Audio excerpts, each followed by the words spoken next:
في القلب شعاع يهديني نور إن الحمد لله والصلاة والسلام على رسول الله أما بعد সমস্ত প্রশংসা সেই মহান রবের জন্য যিনি আমাদেরকে অস্তিত্ব দান করেছেন, রিজিক দান করেছেন, ঈমান দান করেছেন, অথচ আমরা তার কত অবাধ্যতা করেছি।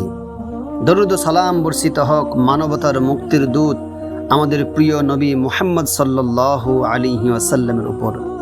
প্রিয় ঈমানদার ভাই ও বোনেরা, আজ আমি কোনো গল্প বলতে আসিনি, আজ আমি কোনো ইতিহাসও বলতে আসিনি। আজ আমি আপনাদের সামনে কোরআনের এমন একটি প্রশ্ন নিয়ে দাঁড়িয়ে আসিছি, যেই প্রশ্ন কিয়ামত পর্যন্ত প্রতিটি মানুষের বুক কাঁপিয়ে দেবে। আল্লাহ তাআলা বলেন, ইয়া আইয়ুহাল ইনসানু মা গররাকা বিরব্বিকাল কারীম, হে মানুষ, তোমাকে তোমার মহান দয়ালু রব সম্পর্কে কি ধোঁকায় ফেলেছে, কে ধোঁকায় ফেলেছে? একবার চিন্তা করুন। এটা কোনো ফেরেশতার প্রশ্ন নয়, এটা কোনো আলেমেরও প্রশ্ন নয়, এটা আপনার আমার রব, তার প্রশ্ন। হে মানুষ, কিসের ভরসায় তুমি গুনাহ করছো? কিসের ভরসায় তুমি নামাজ ছেড়ে দিচ্ছ? কিসের ভরসায় হারাম সম্পর্কে নিমজ্জিত হয়ে গেছো? কিসের ভরসায় তোমার রবের অবাধ্যতা করছো? তোমার সৌন্দর্য, তোমার মাল, তোমার ক্ষমতা, তোমার যৌবন, নাকি এই ভেবে আছো যে আল্লাহ তো ক্ষমাশীল, তিনি ক্ষমা করে দেবেন? আমার ভাই, শয়তান মানুষকে একবারে জাহান্নামে নিয়ে যাবে না, ধীরে ধীরে আস্তে আস্তে।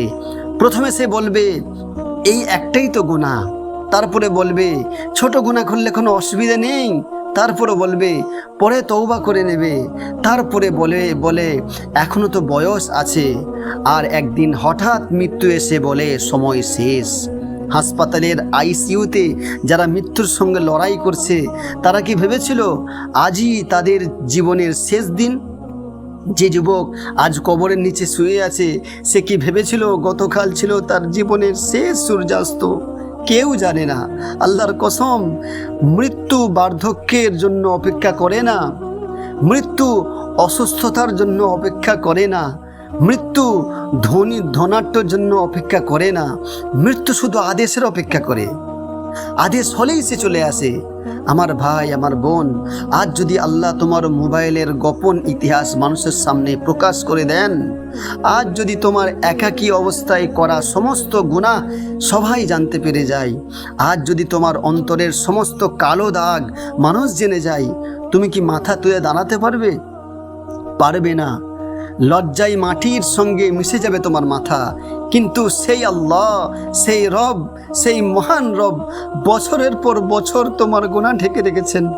মানুষের সামনে তোমাকে অপমান করেননি, রিজিক বন্ধ করেননি, শ্বাস বন্ধ করেননি, জীবন কেড়ে নেননি, তবুও তুমি তারই অবাধ্যতা করছো।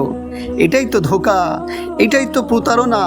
আল্লাহর দয়া দেখে মানুষ বেপরোয়া হয়ে যায়, কিন্তু মনে রেখো, যে আল্লাহ রহমত দেন সেই আল্লাহ হিসাবও নেবেন, যে আল্লাহ ক্ষমা করেন সেই আল্লাহ শাস্তিও দেন, যেই আল্লাহ জান্নাত সৃষ্টি করেছেন সেই আল্লাহ জাহান্নামও সৃষ্টি করেছেন। প্রিয় শ্রোতাবৃন্দ, সহিহ মুসলিমের একটি ঘটনা শুনুন। জনাবে রাসূলুল্লাহ সাল্লাল্লাহু আলাইহি ওয়াসাল্লাম সাহাবীদের সঙ্গে পথ দিয়ে যাচ্ছিলেন। রাস্তার পাশে একটি মৃত ছাগল পড়েছিল। কান ছিল তার কাটা, অর্থাৎ কানটি ছিল ত্রুটিযুক্ত। নবীজি সাল্লাল্লাহু আলাইহি ওয়াসাল্লাম জিজ্ঞেস করলেন, বললেন, তোমাদের মধ্যে কে আছো যে 1 দিরহামের বিনিময়ে এই ছাগলটি কিনবে? সাহাবা রাদিয়াল্লাহু তাআলা আনহু বলেছিলেন, ইয়া রাসূলুল্লাহ, হে আল্লাহর রাসূল, হে আল্লাহর হাবিব, জীবিত থাকলেও এর কোনো মূল্য নাই, কেন এর কান হলো ত্রুটিযুক্ত, আর এখন তো এ মৃত।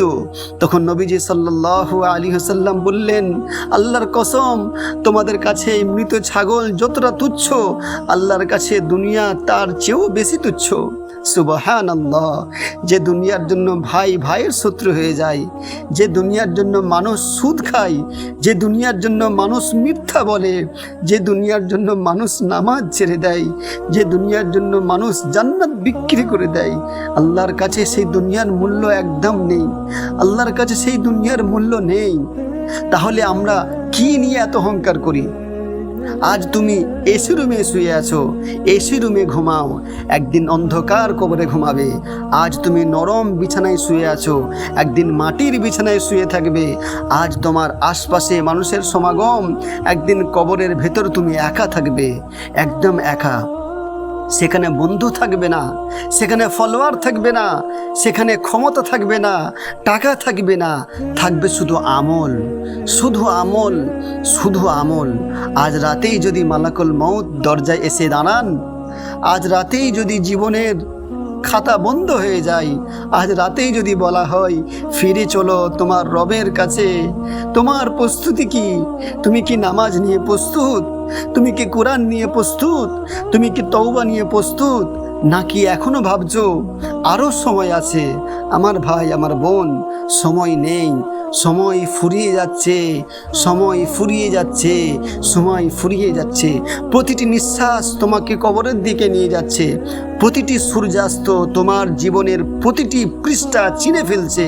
তাই আজই ফিরে এসো, আজই সেজদায় পড়ে যাও, আজই কেঁদে বলো, হে আল্লাহ, আমি ভুল করেছি, আমি গুনাহ করেছি, আমি অবাধ্যতা করেছি, কিন্তু আমি আপনার কাছেই ফিরে এসেছি, আপনি ছাড়া আমার কেউ নেই। আল্লাহ তাআলা আমাদের সকলকে সত্যিকার তওবা করার তৌফিক দান করুন, গুনাহ থেকে হেফাজত করুন, ইমানের সঙ্গে জীবন ও মৃত্যু নসিব করুন। আমিন ইয়া রাব্বাল আলামিন। ওয়া আখির দাওয়ানা আনিল হামদুলিল্লাহি রাব্বিল আলামিন।